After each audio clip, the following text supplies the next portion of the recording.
Well, how y'all doing this morning? I hope y'all having a fine Sunday morning.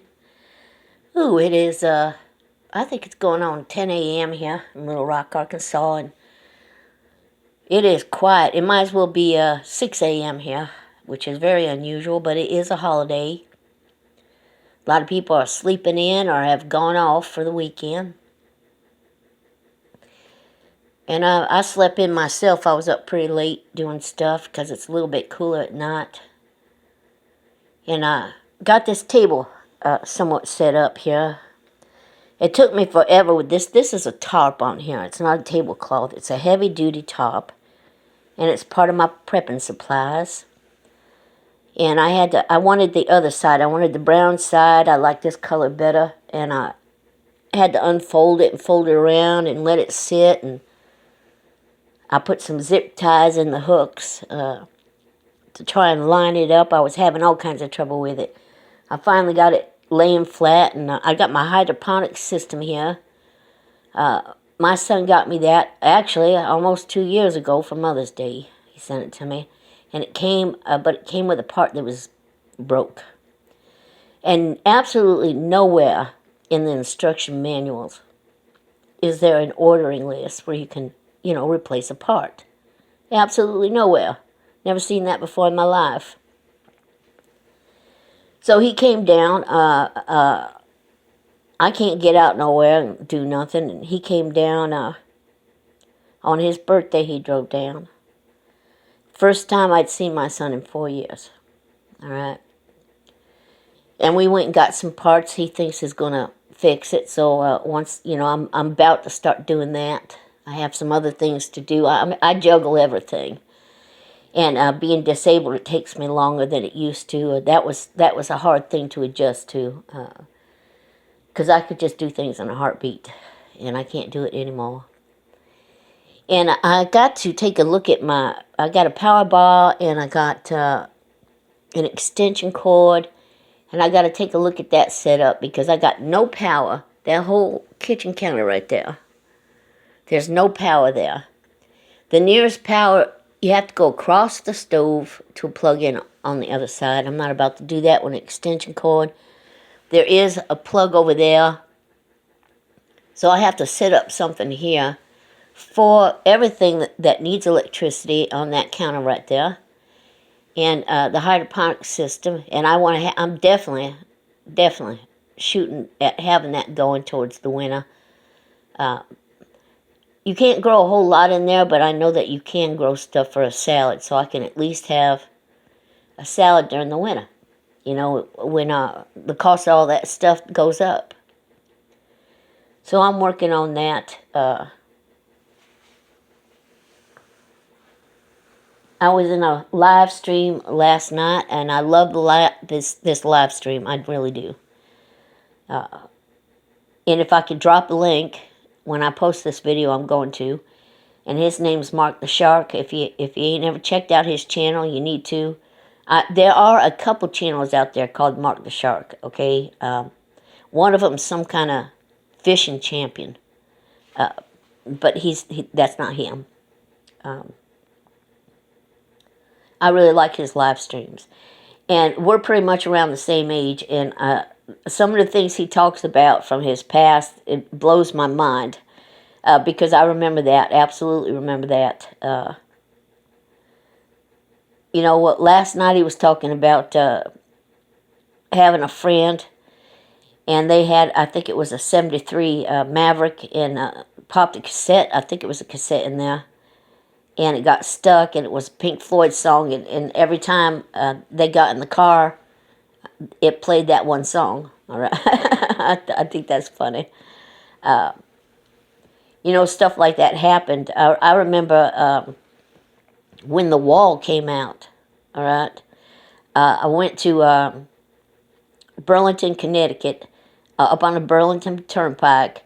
They had bowling alleys, and they had multiple drive-in theaters, all right?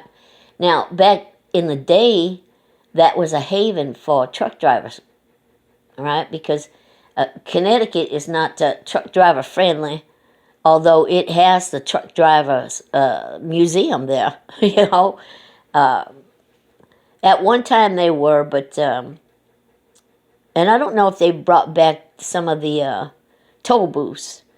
But I was living there when a truck driver come through there and he fell asleep, and I guess he stepped on the gas, diesel, pedal, and accelerated and plowed into the toll booth and killed a couple people. And they closed down the toll booths and pretty much made it to where anybody trucking through, which happened often because New York and Pennsylvania's there, okay. A lot of stuff comes out of Pennsylvania. A lot of stuff comes out of New York, but they made it to where the only reason they could get off the highway was either they were making a delivery or to get fuel, and there was very few fuel stops, very few, like two at each end of the state. So. But I guess they figured that was enough. But getting back to the drive-in theater, I think I was a whole 15 years old, and a bunch of us piled into an old Buick. A big old boat of a car, all right? And it was older, too. I think it was like a 78. And we all went up to Burlington Turnpike to see Pink Floyd's The Wall. You know, I don't know how it happened. I really don't. But we all piled in there. My sister and her boyfriend, my older sister and her boyfriend, they had lived together for a couple years. And me and a couple other friends and one of my other sisters just piled in there and went up to see the movie. And yeah, you know, I was a teenager once, and I partied like crazy. And I worked, too, though I started working... when I was 15 years old. The first thing I did was manage a video arcade when I was 15 years old. And from there, I went into being a home health aide. I was a certified home health aide at the age of 16. Yeah. Well, my parents were going to be moving to West Virginia, and I didn't want to go. So at 16, I left high school. Counselor tried to talk me out of it. He said, you've got so many credits that you can actually leave and come back and graduate with your class if you just stay a little bit longer. And I said, I can't do it. My parents are leaving, and I don't want to go. Yeah, living up on a mountain in the middle of nowhere in West Virginia was not something that a 15-year-old kid wanted to do, all right? And so I left school. And they ended up staying. They ended up staying a couple more years, and I actually could have graduated. But when I left high school, I went into the medical field. Back then, you could do that. You didn't have to have a high school diploma. And now, years later, when my kids were small, still very small, I had one in kindergarten, one in first grade, I went and took classes to get my GED. Pardon me. Right, and I had to get a babysitter for that. So, and then I lost my babysitter. I told my teachers, I had two of them. And I said, I can't come anymore. I'm losing my babysitter. And it was only a couple nights a week, I think it was, for a month, maybe two. And the teacher actually came to my house and tutored me at my home. And much to my amazement, when I went and took the test, the final test, I passed with such high scores that they actually gave me a regular high school diploma. I struggled in math, was the only subject I struggled in. Yeah, but I still managed to pass it. But anyway, getting back to the movie theater, we all must have simultaneously fell asleep, all right? Because I sat up, I was leaning up against the door, and I sat up when I woke up, and I looked up ahead of me through the windshield, and there was a little gray-haired couple sweeping outside the bathroom food area where you could get popcorn. I started waking people up. I mean, we must have all fell asleep simultaneously, okay? Because surely somebody would, we would have been on our way. We all got out of the car, having our cigarette, thinking about where we might get some coffee and what we're going to do. And we all looked over, and all of a sudden we noticed that the tires on the car was so old, had folded up from the weight of everybody in the car. All right, the car was literally sitting on tires that had folded up. All right, what we going to do now? So me and my sister walked up to the Berlin Turnpike, and we tried to flag people down to get us some help, Back then, you didn't have cell phones, all right? And they didn't have one at the movie theater, all right? Drive-in, that is. And I got sick of being up there. It was hot, and I flagged down a cop. And I told him what happened. I asked if he could help us, and he said I might be able to. And so I drove back over there with the cop. I told my sister I'm going back, and she said, "Well, I'll be right behind you." So I drove over with the cop. When I showed up, everybody was freaking out. Pardon me. I showed up in a cruiser with a cop, and everybody was freaking out. The cop was able to help us. Cop was able to get a hold of somebody that would come and get us, so that we could make arrangements to get the car out of there and everything. And the owner of the car, my sister's boyfriend at the time, went and talked to the people cleaning the concession stand. After the cop left, we were waiting for somebody to come pick us up. We had got a hold of everybody. But after the cop left, everybody started chewing me a new one. I was like, hey, I just helped us, okay? What's the problem? Well, it turned out that just as me and the cop was pulling up, they were getting ready to light a joint. All right. Now, that might not be much now, but a joint can land your ass in jail. Back then, okay, yeah. I had no idea. I just wanted to get some help. So, but it is a strange experience. Waking up at a drive-in theater after watching Pink Floyd and partying all night. Okay, so when they mentioned this car having a cassette stuck in it, and it played a Pink Floyd song every time they got in the car, it made me think of that drive-in theater experience. So I really enjoy that channel. I got a lot to do today. Y'all need to check him out. I'm going to try and drop his link. And I need to get up and start doing again today here. I got some things coming up I have to do.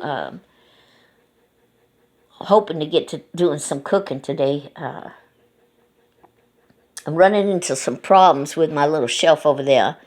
The stainless steel on there is bubbled. It's not laying flat is what it is. And I've set some heavy stuff on there to try and make it lay flat, and it ain't happening. I really want to refinish it before I use it, but I don't think I'm going to be able to do it. I'm going to go ahead and set it up, and then when I can afford to get something to refinish it and seal it up, I'm going to, because it is pine, and moisture twists it and turns it a different color, and if you stain it and polyurethane it, it keeps that from happening. I want to put my spices up there. But I think what I'll do is I'll stain it first, polyurethane it, and then put some caulking along the back there. Because I want to use that. I want to eventually be able to use that to roll out biscuit dough and pie dough, and I don't want the flour going down behind there where that gap is. So eventually I'll be working on that big project here. And it is another hot one. It really is. We've gotten maybe 10, 15 minutes of rain here and there in the last 3 weeks, maybe almost 4. And it just made it hotter. It's supposed to rain today. I don't know if it will. They have predicted rain a couple times, and it just didn't show up. So But I really enjoy that channel. I'm going to try to drop the link, Mark the Shark, and it's amazing to me how much we have in common. We really do. I mean, but we came up out of the same generation, the same era, and but even still, we have a whole lot in common that I would have never dreamed. But I'm an empath. I'm putting that out there. I've put that out there in some of my other videos. And I seem to be drawn to people that I do have things in common with. I may not know what it is right away that's drawing me to a person, but it comes out before it's over with, and it happens a lot. It happens an awful lot. I can relate. They talked about having a flood in their house or something like that. I think it was a flood, and they lost a lot of things. Almost everything, and I can relate to losing everything. Not the same way, but I can relate to losing everything, and yeah.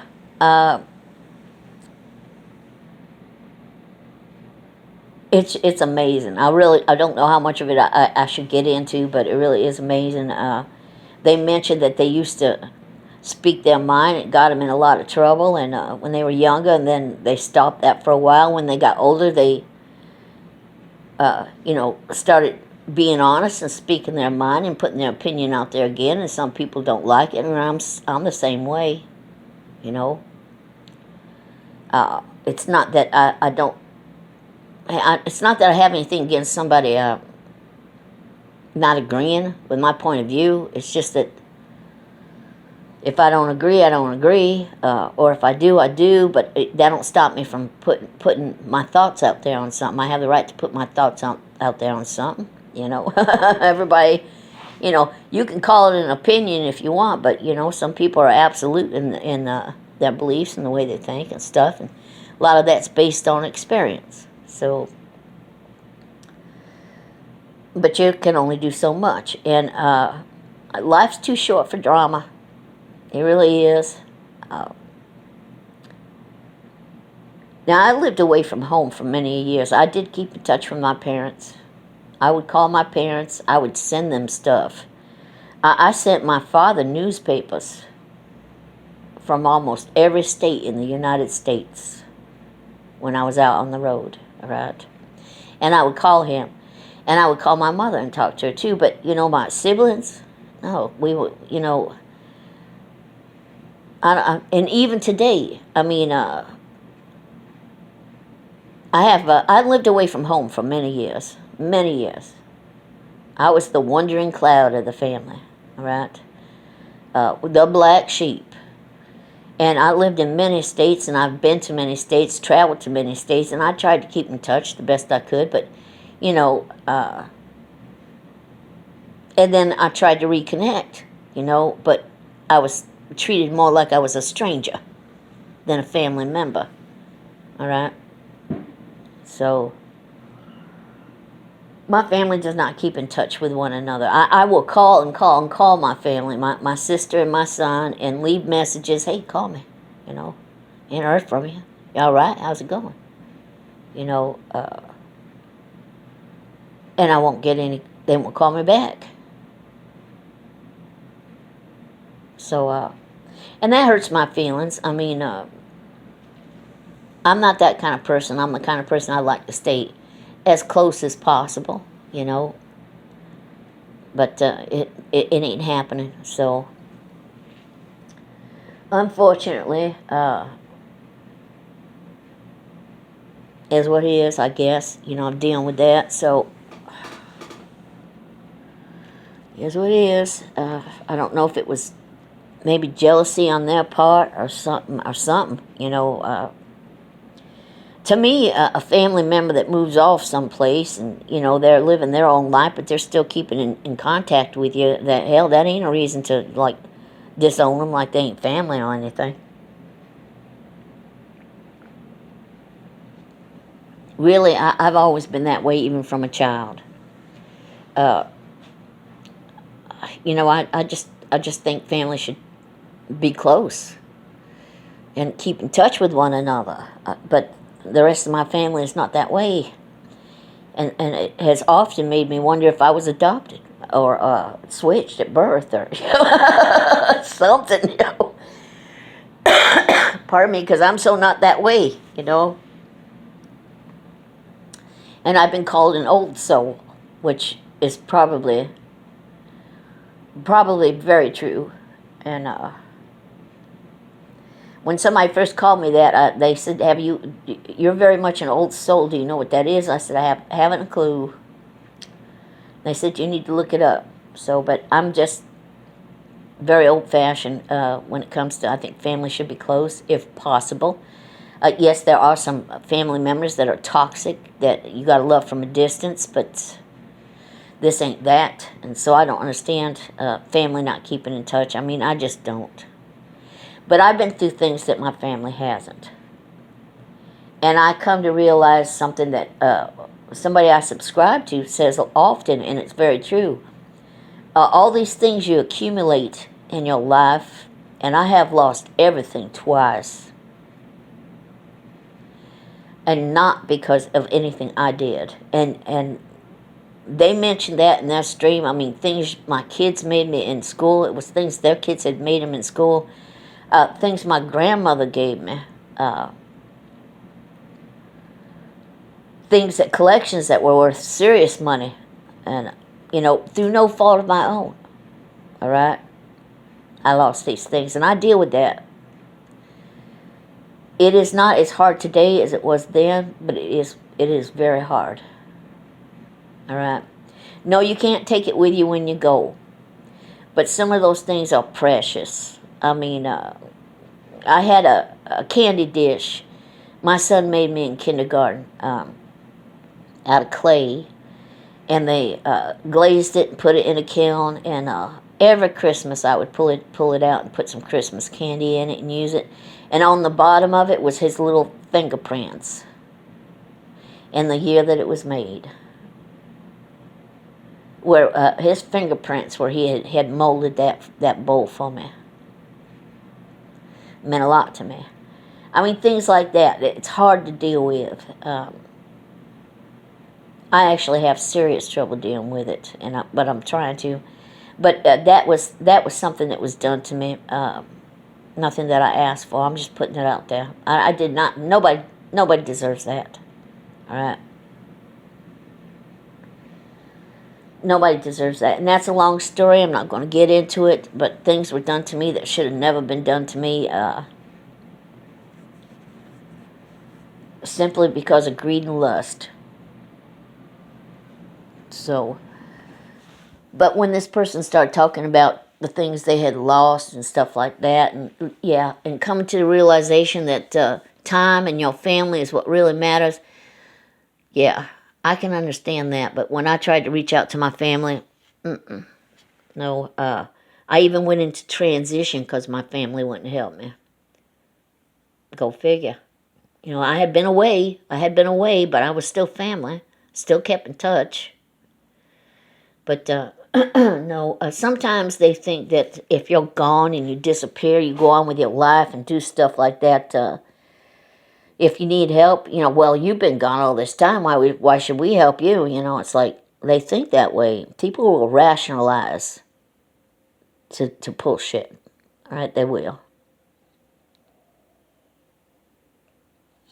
Like I said often, I wonder if I was adopted, Because even now, I'd open my door to the very same people that would not help me when I needed them. Love me, hate me, right or wrong, I'd still do it for a while if it meant helping them get back up on their feet. So it's a beautiful day. It's a beautiful morning, and I'm just living here in my own little world, doing what I need to do and getting it done. And I'm happy for my friends that are getting ahead in the world that we live in today. I cannot work, all right? I cannot. That like to drove me crazy. I asked several doctors, "Are you sure?" And they said, "Yeah, no, you'll never work again. But if I could, I'd go directly right back into management. I'd be making serious money, all right? buy as a single woman buying my own house. And I know that, but I can't do it. But I bet you this much: if I made money, I'd have a whole lot more family contacting me. That's for sure. And I know that from experience. But it's strange the way it is today. People are so torn apart and away from one another, and I'm doing the best I can. I'm sure we all are. If circumstances were different from me, and I could work again, yeah, this would be a different story. So I find a lot of comfort in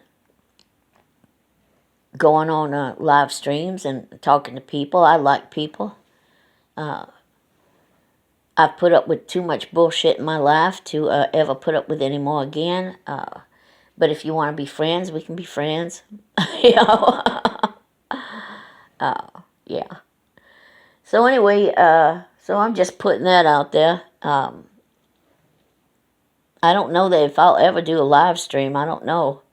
My son gave me this laptop for Mother's Day. He reconditioned it and everything, but I don't have Wi-Fi, so I'm not sure how I could use it. But I'm hoping to get that set up too. Get this whole area straightened out today and find out what I need for electrical cords. I hope you all are having a wonderful holiday, that you're spending time with the ones you love, okay? Somehow or other, it takes somebody getting older, like up in their 60s, or going through something, that most people don't, to make them realize. I follow another channel, and they always end their feed or their video with, we're not promised tomorrow. We're not promised our next breath. Hit your loved ones up. Call them. Let them know you love them. Let them know you care. Somehow or other, it takes people getting up in their 60s,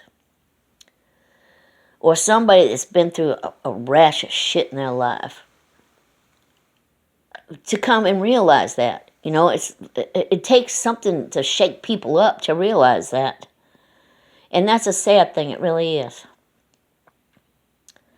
But I hope that you all spending the weekend, your holiday, with the people that you love, that you have a good time, that you enjoy life. That's all we can do in this life, is enjoy it when we can, whenever we can, and be with people that love us and who we love, and a lot of people are getting away from that, unfortunately. But if you're privileged enough to have a family and be spending time with them this holiday season, I hope you all have a blessed time. All right, well, I'm about to get to work here. So you all have a blessed day. Bye-bye. Oh, and thanks for stopping in.